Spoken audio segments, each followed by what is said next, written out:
Is it permitted in supplication to negotiate with Allah subhanahu wa ta'ala? The question is. He goes on to say, for example, ask Allah to grant me something or forgive me and take something else away from me instead, like my health, for instance. When we supplicate to Allah subhanahu wa ta'ala, we have to remember that Allah subhanahu wa ta'ala's mercy is beyond limits.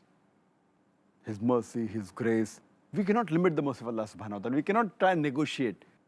Or neither can we ask Allah subhanahu wa ta'ala to hasten the punishment, or that you give me this good thing and take this away, as we are negotiating. We should realize that Allah subhanahu wa ta'ala is the most bountiful and most merciful. And Allah says in the Quran, in Surah Ghafir, chapter number 40, verse number 60, you ask me and I will answer your prayer. Allah further says in Surah Nisa, chapter 4, verse number 147, that what will Allah gain by a punishment?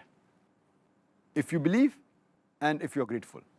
That means it's not worth negotiating with Allah subhanahu wa ta'ala. What we want, we can ask Him. We cannot barter with Him because He is so merciful. In fact, it will be our loss if we do that.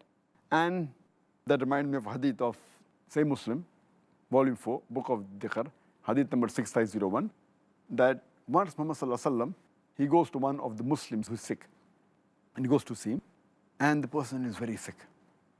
The hadith says, as feeble as a chicken. Prophet Muhammad sallallahu alaihi wasallam asked him, that did you ask for something or did you beg Allah for something? So the person says, yes, I pray to Allah subhanahu wa ta'ala that to hasten my punishment, what I'm going to get in Akhirah, let me have it in this world. And then Allah's messenger says that you don't have the forbearance to bear the punishment of Allah subhanahu wa ta'ala.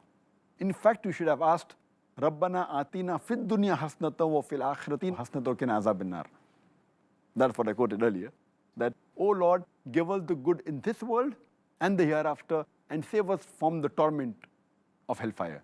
Surah Baqarah, chapter number 2, verse number 201. And after Prophet Muhammad prayed for him, then that Muslim became all right. So we should always realize that the bounty of Allah subhanahu wa ta'ala is beyond limits. So whatever may be our sin, whatever may be the sin we have committed, we can always seek Allah's forgiveness, and He is most of forgiving, most merciful.